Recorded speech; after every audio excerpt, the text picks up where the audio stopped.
I'm not supposed to be having this press conference. Mr.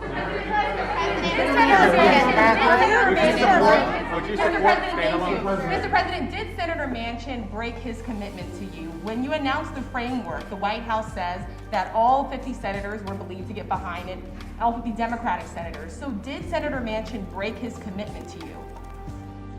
Senator Manchin and I are going to get something done. Thank you. That was Joe Biden there, holding one of the first press conferences he's had in a few months. The president was making an address to the nation to discuss the surge of coronavirus cases in the country and the threat of the new Omicron variant. In a usual situation, he would exit the press conference without taking a single question from a reporter, but today a few lucky ones were granted an answer. The president originally addressed a reporter who brought up Joe Manchin by claiming he doesn't hold grudges, and then went on to discuss why the Build Back Better bill would be good for Americans.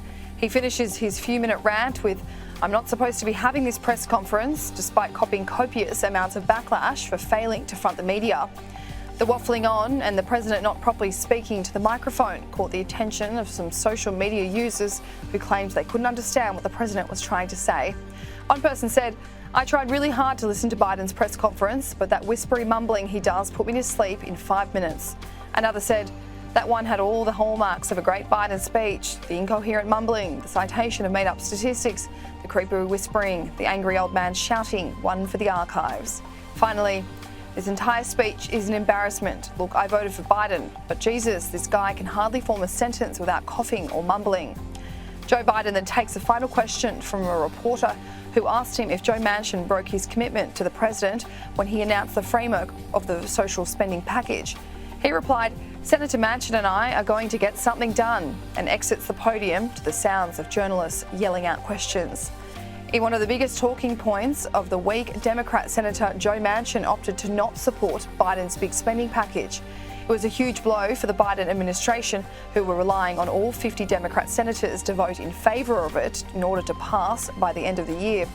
And of course, press corps were keen to get answers on how Joe Biden felt about the bill now being doomed and the fact that one of his own team members didn't back his legislation. A reporter probed Jen Psaki yesterday on whether Joe Biden will answer questions on Joe Manchin at his upcoming address. Here's what she had to say. Merry Christmas week. Might we hear directly from the president about what happened yesterday? I think you will hear from him on how we're going to get the agenda done. Will he take questions of it? He takes questions multiple times a week, so depends on what you ask. Depends on what you ask. What happened? The controversial decision from Joe Manchin came a few days ago when he appeared on Fox News Sunday. He finally laid out his decision to not support the bill, confirming he had done all he could to come to a conclusion.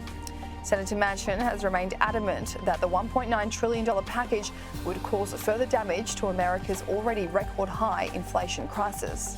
Where I'm at right now, the inflation that I was concerned about, it's not transitory, it's real, it's harming every West Virginian.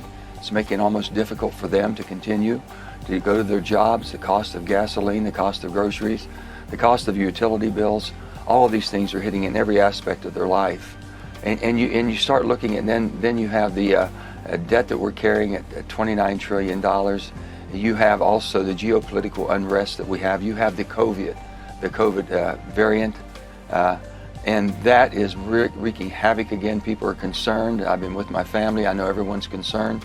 So when you have these things coming at you the way they are right now, I've always said this, Brett, if I can't go home and explain it to the people of West Virginia, I can't vote for it. And I cannot vote to continue with this piece of legislation. I just can't.